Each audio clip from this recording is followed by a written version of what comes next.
আজকের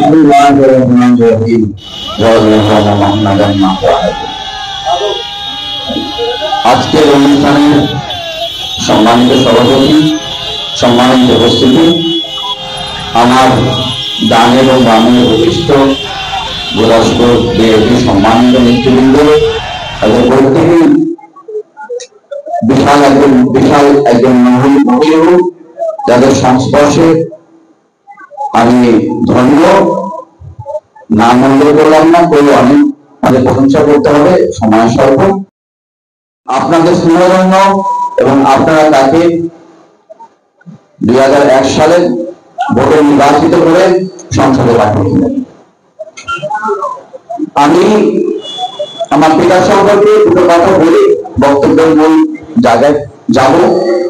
গত 2 দিন আগে এখানে একটা জায়গায় আমি এসেছিলাম, তো ছোট ছোট অনেক রাস্তা দেখলাম, যে রাস্তাগুলো পাকা করা। আমি জিজ্ঞাসা করলাম যে এই রাস্তাগুলো কি সরকারি যে লিস্ট হয় ওই লিস্টের মধ্যে আছে কিনা? তো অনেকে বললেন না, আপনার আব্বা ইন্টারনেট অবস্থায় এগুলো রীতিমতো জোর করে এই রাস্তাগুলো পাকা করিয়েছিলেন। এগুলো এই লিস্টের জোরের মতো পড়ে।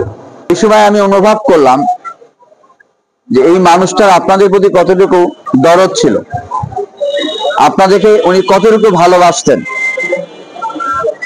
ওনাকে বারবার ভালোবাসার পরীক্ষা দিতে হয়েছে এবং এলাকাকে ভালোবাসতেন বিদায় আল্লাহ হয়তো এটাই স্থির করে রেখেছিলেন এলাকার মাটিতে উনি মারা যাবেন। আমার পিতার জন্য আমি গর্বিত এবং আমার পিতা যাদের সঙ্গে রাজনীতি করেছেন তাদের জন্য আমি গর্বিত। আমার পিতার সহযোদ্ধাদের সাহায্য নিয়েই কিন্তু আমি আজকে এখানে এসেছি। যদি আমার এই 3 বছরের রাজনৈতিক অভিযাত্রার কথা যদি আপনারা একটু দেখেন, একটু চিন্তা করেন, দেখবেন এখানে আমার আব্বার 40 বছরের রাজনীতি কিন্তু বেশি সাহায্য করেছে।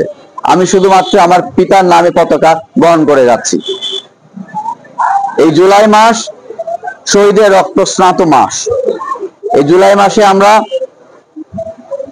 যে বাঙালির উপর যে অত্যাচার দেখেছি, পাকিস্তান আমলে তো আমরা জন্ম নেই, পাকিস্তানি হায়নাদের আমরা অত্যাচারের কথা শুনেছি, কিন্তু আমেরিকার হায়নাদের অত্যাচারের কথা কিন্তু আমরা সচক্ষে দেখেছি এই জুলাই মাসে। জুলাই মাসের 29 তারিখে হবে কিংবা 30 তারিখে হতে পারে। আমার বাসা থেকে 6 থেকে 7 কিলোমিটার দূরে একটা ছাত্র জনতা এবং অভিভাবকদের একটা মিছিল জমায়েত হয়েছিল। সেই জমায়েতে আমি, আমার স্ত্রী, আমার ছেলেকে নিয়ে আমরা ছিলাম ওখানে। অনুষ্ঠান, কথা হচ্ছে, বক্তব্য হচ্ছে, হাসিনার বিরুদ্ধে স্লোগান হচ্ছে। একটা পর্যায়ে রাস্তা দিয়ে মিছিল করতে করতে আমরা গুলশান 2-এর দিকে যাচ্ছিলাম। আমি খেয়াল করলাম যে বাইরে থেকে কিছু অপরিচিত মানুষ বস্তি থেকে আসছে, কিন্তু স্লোগান দিতে দিতে মিছিলের মধ্যে ঢুকে যাচ্ছে। আমার স্ত্রীকে বললাম যে এখন আমার মনে হয় গন্ডগোল হবে, এরা আওয়ামী লীগের লোকজন। আমার স্ত্রী বললো তখন জোশ চলে আসছে সবার মধ্যে, তাই না? ছাত্ররা জান দিচ্ছে, আমরা কেন দিব না? তো আমার স্ত্রী বললো না, এই লোকরা আমাদের সাথে মিছিল করার জন্য আসছে, আমাদের সমর্থনে। সামনের দিক আসতে আসতে সামনে পুলিশ, পিছন দিকে তারা শুরু করলো মারামারি। ছাত্রলীগের গুন্ডারা, গোলাগুলি শুরু হয়ে গেল। আমার তখনও মনে আছে, এক হাতে স্ত্রী, এক হাতে ছেলে, দোয়ায় নিয়ে যে একটা দোকানের মধ্যে আশ্রয় নিলাম। বললাম ভাই একটু জায়গা দেন। দোকানীয় সদয় ছিল, তারাও আমাদের সাথে এই আন্দোলনে হয়তো শরীক হতে পারেনি, কিন্তু ভালোবাসা ছিল। সেই দোকান থেকে প্রায় আধা ঘন্টার মতো আমরা অবরুদ্ধ ছিলাম। বাইরে গোলাগুলি হচ্ছে, লোকজন পালাচ্ছে। আধা ঘন্টা পর দোকানি ঝাঁপ খুললো। আমরা একটা রিক্সাওয়ালাকে বললাম ভাই একটু পোষায় দেন সামনে। রিক্সাওয়ালা, বাঙালি তো আমরা, একে অন্যের ভাই ভাই, উনিও জানেন, রিক্স নিয়ে রিক্সা থামালো। আমরা 3 জন মানুষ উঠে গেলাম এবং 11 নম্বরে যে আমরা থামলাম ট্রেনে, ওইখান থেকে হেঁটে বাসায় পৌঁছালাম। আন্দোলনের মধ্যে আমরা ছিলাম। বিএনপির আন্দোলনে 28 তারিখে এখানে অনেকে আছেন এই মঞ্চে যারা আমার সঙ্গে ঢাকার রাজপথে ছিলেন। হ্যাঁ, লালন ছিল, মানান ভাই ওই সময় ছিলেন না, রফিক মিনাটারি সাহেব ছিলেন, তারপরে হচ্ছে আর ফেরদৌস ছিল, হ্যাঁ ইয়াকুব কাকা ছিল, অনেকেই ছিল। এবং ওই দিনও আমরা যে পরিমাণ ভয়, ভীতি এবং আক্রান্ত হওয়ার আশঙ্কা মাথায় নিয়ে আন্দোলনে ছিলাম, সেটা আজকে যদি কারো কাছে বলতে চাই, শুধু বর্ণনায় আপনারা বুঝতে পারবেন না। প্রতি মুহূর্তে মৃত্যুর অগ্রযাত্রা আমরা শুনতে পাচ্ছিলাম, মৃত্যুর ধ্বনি শুনতে পাচ্ছিলাম। এই হয়তো নাই, আমি এবং ধারাবারিশের সুমন, ইঞ্জিনিয়ার সুমন, আমরা ছিলাম স্টেজের লাস্ট পার্সন, স্টেজের কাছে, এবং আমরা ওখান থেকে সর্বশেষে বেরিয়ে আসি যখন আমরা টিকতে পারিনি ওইখানে। তো যাই হোক, আজকে অনেকের মুখে অনেক কথা শুনে আমরা আন্দোলনে ছিলাম না, আমরা অমুকে ছিলাম না, তমুকে ছিলাম না, আমরা আন্দোলনেও ছিলাম, আমরা উন্নয়নেও ছিলাম, দুর্নীতিতে ছিলাম না। আমাদের কেউ দুর্নীতি করেনি। এখানে মঞ্চ কটা লোক দাঁড়ানো আছে, নাম ধরে আমি বলতে পারি, আপনারা এখানে আছেন, সাংবাদিক ভাইরা এখানে আছেন, কেউ প্রমাণ করতে পারবে না একটা লোকের দুর্নীতির সাথে সংযুক্ত। আমরা যে রাজনীতি আপনাদের সামনে এসেছি, সে রাজনীতি হবে স্বচ্ছ রাজনীতি, আর নেতৃত্ব হবে সৎ। যদি নেতা সৎ না হয়, ওই নেতার পিছনে ঘুরে গোনা কামানোর কোনো দরকার নাই। আর মনে রাখবেন, স্বচ্ছ রাজনীতি দরকার এই কারণেই, আপনি ভোটার হিসাবে আপনার জানার অধিকার আছে আপনার নেতার রাজনীতি কিরকম, আপনার নেতা কোন দিকে কথা বলছে, কি করছে। গুরদাসপুর গ্রামে শিক্ষার হার কত? 54-54%। পুরো বাংলাদেশে কত? 75%। কত কম? অঙ্ক করেন।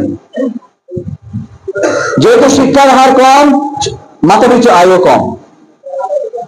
তাহলে নেতাদের তো এই কথাটা আপনাদের বলতে হবে। সবচেয়ে বেশি আপনাদের এই এলাকার স্কুল ড্রপ আউট, অর্থাৎ সন্তানরা স্কুলে যায়, স্কুল ত্যাগ করে চলে আসে, পড়াশোনা কমপ্লিট করে না, এটার হার অনেক। এই যে ঝরে পড়া ছাত্ররা আমাদের অর্থনীতির জন্য একটা বোঝা হয়ে যাচ্ছে দিনের পর দিন, আমরা এটা নিয়ে কথা বলছি না। সামাজিক ব্যাধি, নেশার ব্যবহার, এগুলো নিয়ে আমরা কথা বলছি না। শুধু রাজনীতি, ভোট দেন, ভোট দেন। ভোট কাকে দেবেন? আপনি চোরকে দেবেন? ভোট আপনাকে দিতে হবে ওই লোককে, যে লোক আপনাদের সমস্যাগুলো নিয়ে আপনাদের সামনে দাঁড়াবেন, প্রশাসনের সামনে দাঁড়াবে। আমি টিও মহোদয়ের সাথে বহুবার আলোচনা করেছি, আর্মি ক্যাম্পে বহুবার গিয়েছি যে আমাদের ছেলেরা নেশায় আসক্ত। মায়েরা আমাকে ফোন দেয়, আমার ছেলেকে দয়া করে থানায় নিয়ে যায়, আটকায় রাখেন, আমার ছেলের বাসায় থাকতে দিচ্ছে না। আমার নিজের আত্মীয় এরকম হয়েছে, মা এসে ছেলেকে বলে, পুলিশের কাছে দিয়ে বলে যে একে চালান করে দেন না করে। এ ধরনের ঘটনা আছে। নেতৃত্ব দিলে এই সমস্ত ইস্যুগুলো নিয়ে কথা বলতে হবে, কথা বলার এখনই সময়। আমি যদি মনে করি আমার ছেলে এখানে নেশা করছে না, আমার ছেলে এখানে এই করছে না, ও করছে না, আমার মাথা ব্যথা কি, তাহলে কিন্তু আমি অন্যায় করলাম। বুঝতে পারছি আপনাদের? আরেকটা ইস্যু আছে, বিশাল বড় ইস্যু। আপনাদের এই এরিয়াতে কোল্ড স্টোরেজ নাই। 35% রসুন উৎপাদন যদি করেন, যে আম উৎপাদন করেন, তারপর লিচু উৎপাদন করেন, আলু উৎপাদন করেন, 35% খাদ্যশস্য ফল পচে যায়, নষ্ট হয়। এখানে কোল্ড স্টোরেজ দরকার। কোন নেতা কি আপনাদের বলে বাড়াবো? শুধু জিন্দাবাদ শোনার জন্য আমি আপনাদের সামনে আসি নাই, আমি এসেছি কাজ করার জন্য। আমি কাজ করে দেখাবো, আমাকে সুযোগ দেন, আমি কাজ করে দেখাবো। এছাড়াও গুরদাসপুরে এবং বড়াইগ্রামে শস্য সুজলা শ্যামলা শস্য যে উৎপাদনকারী আমাদের যে এরিয়াটা, শস্য উৎপাদন এখানে অনেক বেশি। আমরা যেটাকে ইংরেজিতে বলি গ্রেইন, চাষকল থেকে এই গ্রেইন গুলো ঢাকায় যায়। উৎপাদন খরচ যা, তার চেয়ে সমপরিমাণ কিংবা কাছাকাছি খরচ লাগে হলো পরিবহনে। একটা ট্রাকে 7 টন 5 টন পাটে। আমরা যদি ট্রেন লাইন চাষকল পর্যন্ত আনতে পারি, সেক্ষেত্রে মনে রাখবেন একটা ট্রেনের লরিতে 700 মেট্রিক টন খাদ্যশস্য ঢাকায় পৌঁছাবে। পরিবহন খরচ কমে যাবে। আমরা এগুলো নিয়ে কাজ করছি। সরকারের সর্বোচ্চ মহল এবং জনাব তারেক জিয়া, যিনি আমাদের এই রাজনৈতিক দলের চেয়ারম্যান, ভারপ্রাপ্ত চেয়ারম্যান, তার কাছেও আমরা এই জিনিসগুলো পৌঁছাবো। আমি গত 2 বছর ধরে বলে যাচ্ছি, উন্নয়ন পরিকল্পনা ছাড়া রাজনীতি করাটা ভুল। আপনাকে ফিল্ডে আসার আগে খাতা কলমে কাজ করে দেখাতে হবে আপনি কি করবেন। শুধু ভোট দিবেন না, ভোট দেওয়ার আগে আদায় করে দিবেন ওই নেতার কাছ থেকে আগামী প্রজন্মের জন্য উনি কি করবেন। আমরা 31 দফা নিয়ে কাজ করছি। 31 দফা এক কথায় যদি বলি আমি 31 দফা কি, আমাদের জনাব তারেক জিয়া উনি 31 দফা আপনাদের সামনে এনেছেন, আমাদের সামনে এনেছেন। আগামী বাংলাদেশ 31 দফা আলোকে হবে, আগামী শাসন ব্যবস্থা 31 দফার আলোকে হবে। 31 দফা মূলত একটা ইনক্লুসিভ গভর্নমেন্টের ফর্মুলা। এখানে জনগণের সম্পৃক্ততা থাকবে, জবাবদিহি থাকবে এবং মানুষের অংশগ্রহণমূলক শাসন ব্যবস্থা উনি প্রবর্তন করবেন। অংশগ্রহণমূলক শাসন ব্যবস্থা মানে কি, আপনার এমপি আপনার কাছে জবাবদিহি করবে, আপনার এমপি দলের কাছে জবাবদিহি করবে, আপনার এমপি জবাবদিহি করবে আপনার কাছে, আপনার ভোটার আপনার কাছে, তাকে বারবার আসতে হবে।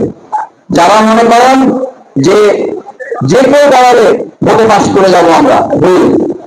আমাদের বাংলাদেশে এখন 3 কোটি এবং সর্বনিম্ন 2.5 কোটি নতুন ভোটার আছেন যাদের বয়স 18 থেকে 28 পর্যন্ত। এই ভোটারদের বাদ বানানো কঠিন। এই ভোটাররা রাজনৈতিক কোন আদর্শ নিয়ে ভোট দেয় না। এই ভোটাররা হল তথ্য প্রযুক্তিতে বিশ্বাসী, তারা দেখে, তারা শুনে, এটার উপর ভিত্তি করে তারা ভোট দেয়।